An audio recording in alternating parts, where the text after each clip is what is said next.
Hey guys, how you doing? Hopefully you're doing okay. Going to start off by giving you a bit of a brief overview and introduction to the article here. Towards the end, I'll probably be reading through quite a bit of the article where it gets into more detail, some of it gruesome detail, so I'll give you a trigger warning in that regard.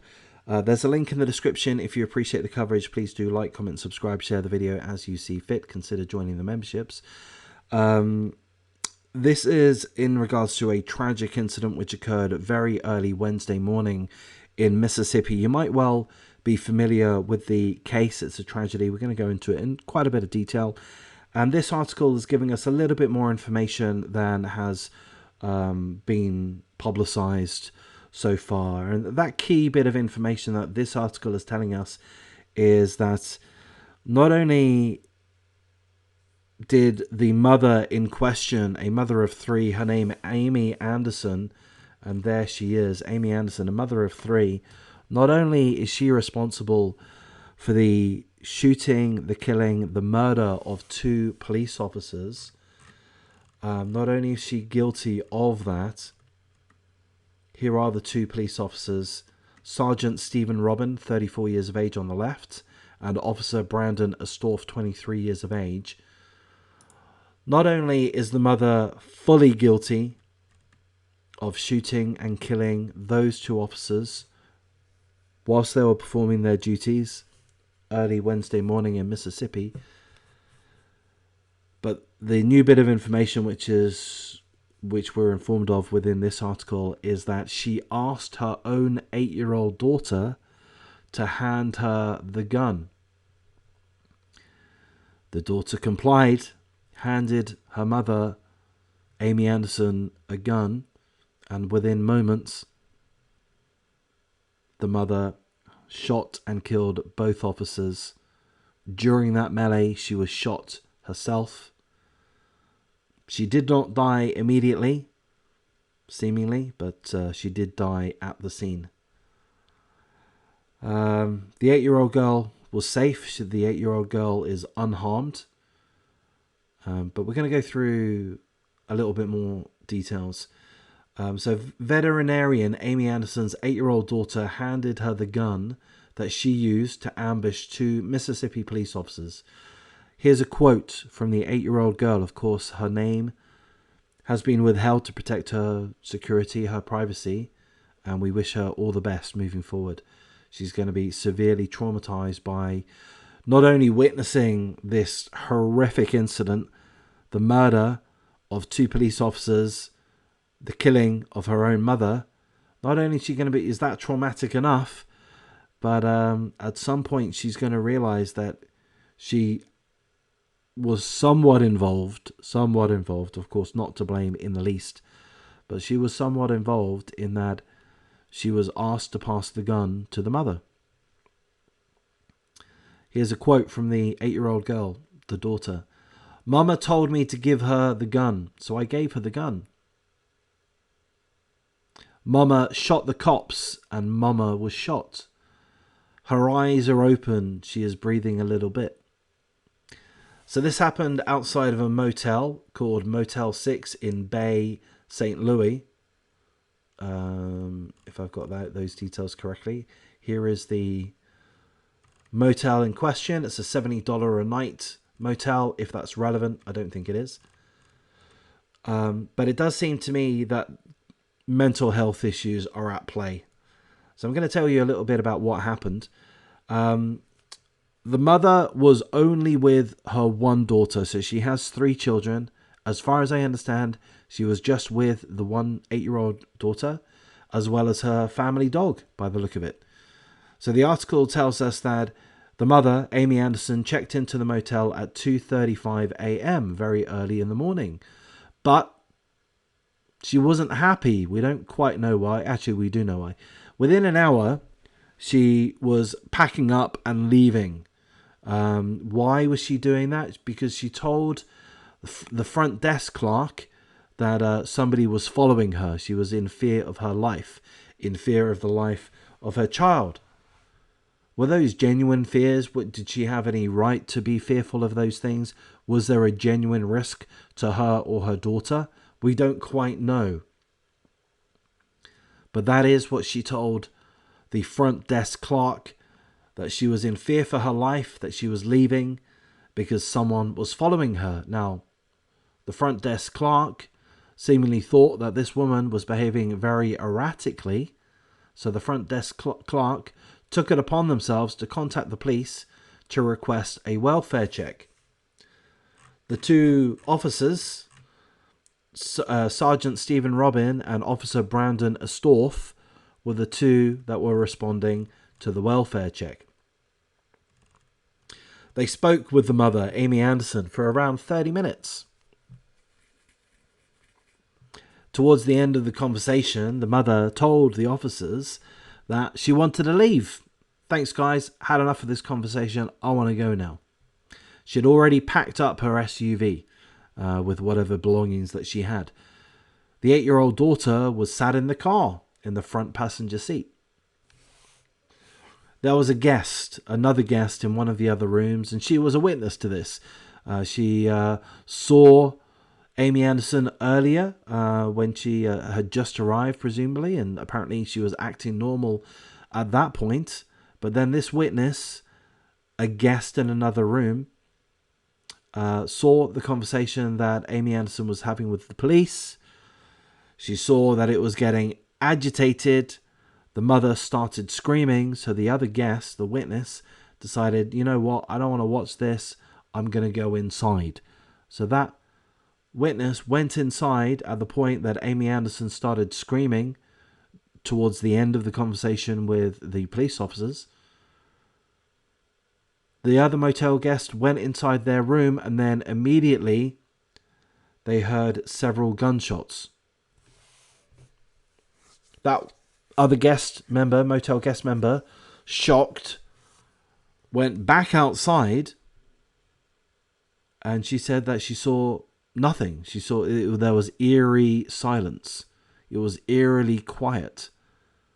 So there was a conversation between Amy Anderson and the two police officers that went on for around 30 minutes. The 8-year-old daughter was sat in the car. The mother had packed up the vehicle, ready to go. She had told the officers that she wanted to leave. The officers said, no, we need to carry on the investigation. The mother started screaming. The other guest went inside. Then there were several gunshots. Then eerie silence. The other guest went outside to see this bizarre situation, and she saw a little girl, the 8-year-old daughter, splattered with blood across her face, across her legs, across her arms. The other motel guest beckoned over the 8-year-old daughter, come over here. The 8-year-old girl didn't want to. She was too reluctant. Are you going to hurt me?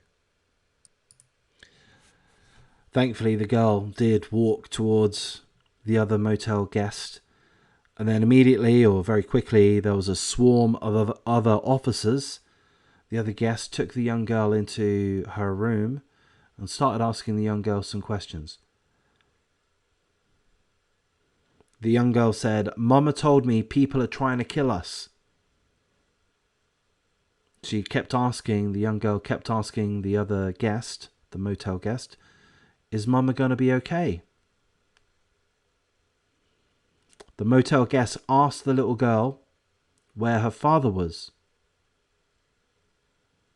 The little girl said that she had a brother and a sister and that they were with her father in Madison, Mississippi.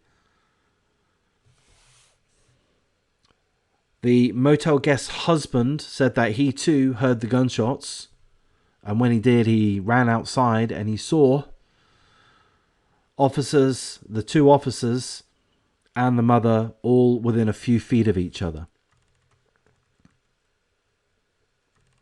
We're perhaps going to go into some more distressing details at this point. Anderson, the mother, was sprawled across the front seat of her car. Her car door was open. Sergeant Robin was dead, leaning up against the inside of the front door. The guest said that he believed he had been shot in the stomach area. Officer Astorf was lying in a pool of blood a few feet from the car's driver's side. There was blood coming out of Astorf's nose. He was trying to breathe, but it was clear that he was dying. The motel guest's husband said that he wanted to go over to the cop to assist, to provide aid to whatever extent that he could, to put pressure on where the officer had been shot. But another motel guest, who was on the upstairs balcony, shouted down to the other guest to warn him. She's still breathing. She still has a gun in her hand. So the other guest was saying, hey, look, don't approach, because this woman who seemingly has just shot two officers that perhaps are in the process of dying. Apologies. The other guest is warning another guest not to approach because the mother, Amy Anderson, still has a gun in her hand and she still seems to be alive. With that, she's clearly still a threat. So that's so sad, isn't it? The other guest, he wanted to help. He wanted to approach the officer, to do whatever he could, even if it was just to share some moments, the last moments of the officer's life, so that the officer knows that he's got somebody with him as he passes. But he's effectively not able to do that. The guest isn't able to do that because his own life would be in danger if he were to.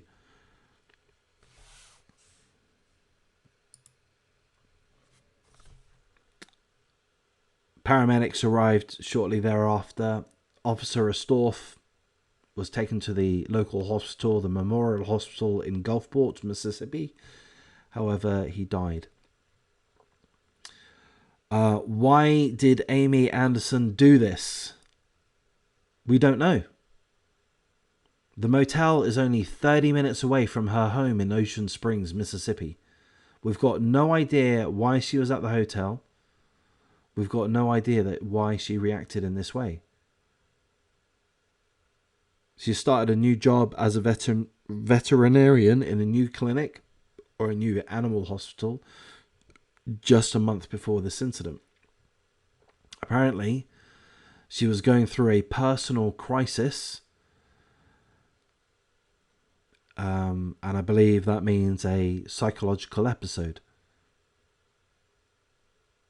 A friend had said that she was delusional and paranoid. There was a welfare check made just the day before due to her behaviour. And also due to the fact that she's in possession of a gun.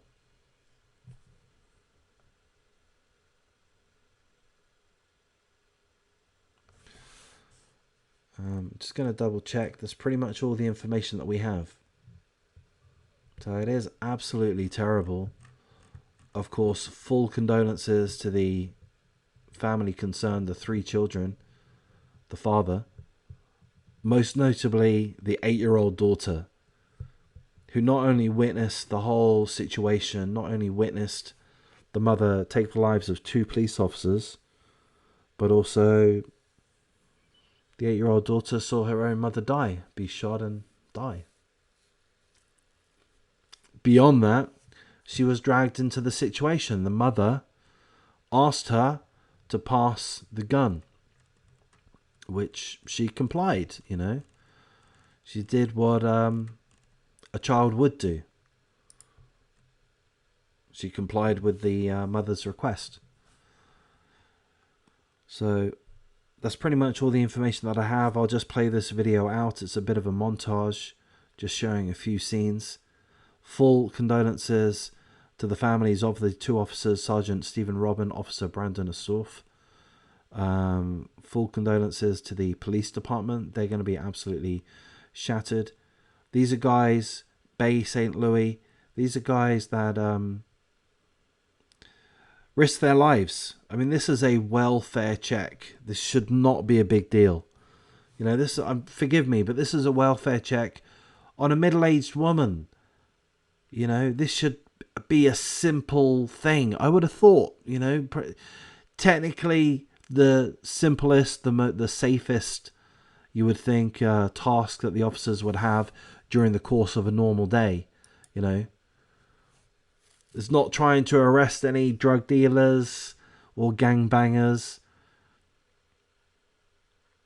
It's just a simple welfare check with a middle-aged woman, a veterinarian, a professional, a mother of 3.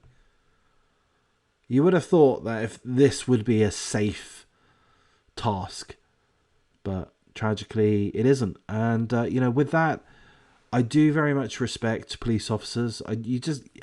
Automatically you have to give them respect. They put their lives on the line multiple times every shift. Can officers do wrong? Yes, they can. And there's a couple of articles which hopefully I'll make over the next day or two, where the police have made horrendous mistakes, beating up prisoners, beating up those that are arrested. Absolutely hideous stuff. But it's my view that those incidences are in the minority, and that the realities are that officers put their lives in danger, at risk, throughout their entire shift. And unfortunately, this is an example of that, of the dangers that they face. So again, full condolences to everybody concerned. Let's hope and pray that the 8-year-old girl is able to overcome whatever trauma she's going to suffer from this situation. But of course, full condolences to the families of the 2 officers. And again, the Bay St. Louis Police Department. I'm going to wrap things up. Take care.